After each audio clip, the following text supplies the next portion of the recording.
राष्ट्रवादीच्या जाहीरनाम्यामधल्या कर्जमाफीचं आश्वासन नाही असं म्हणणारे अजित पवार आता कर्जमाफी योग्य वेळी करू असं म्हणतायत। दरम्यान अहिल्यानगरमध्ये कर्जबाजारीपणाला कंटाळून एका शेतकऱ्यानं आत्महत्या केली।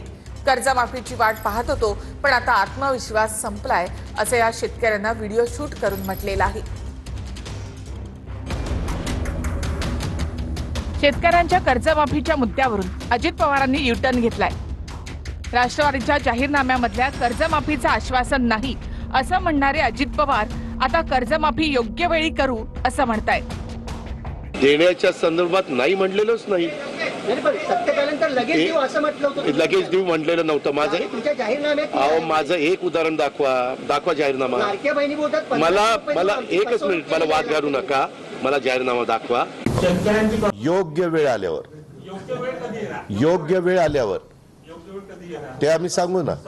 जाहीरनाम्यामध्ये ते होतं, आमच्या लाडक्या बहिणीचं आमचं काम चाललेलं आहे। एकंदरीत राज्यकारभार करत असताना सगळ्या गोष्टीचा विचार करून पुढे पावलं उचलायची असतात, परंतु आमच्या मुख्यमंत्र्यांनी सांगितलेलं आहे, उपमुख्यमंत्र्यांनी सांगितलेलं आहे, मी सांगतोय की योग्य वेळ आल्यावर आम्ही ते करू।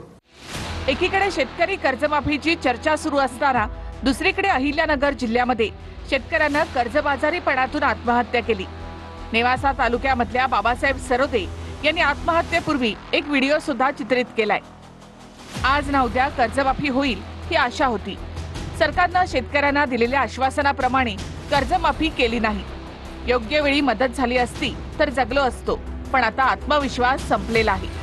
कर्जबाजारी शेतकरी म्हणून पिळवणूक होते। या जगामध्ये पैशांशिवाय काहीच होत नाही। जिवंतपणी मदत झाली नाही, मी मेल्यावर इतर शेतकऱ्यांना तरी मदत करा असं बाबासाहेब सरोदे व्हिडिओमध्ये म्हणतायत। 45,000 कोटीचा भार लाडक्या बहिणींच्या निमित्तानं, त्या लाडक्या बहिणींमध्ये अनेक बहिणी ज्या आमच्या लहान शेतकऱ्यांच्या घरातले असतात, त्याच्यामुळे त्यांना पण तिथं मदत होते। अशा वेगवेगळ्या पद्धतीनं मदत करण्याचं काम आमचं चाललेलं आहे। आत्महत्या करेपर्यंत टोकाचं पाऊल कुठल्याच शेतकऱ्यांनी किंवा बहिराजांनी उचलू नये।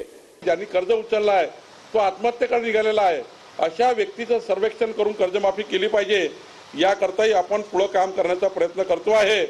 माननीय देवेंद्र फडणवीसजींनी याकरता एक समिती तयार केली, त्याचेही काम चालू झालेलं आहे।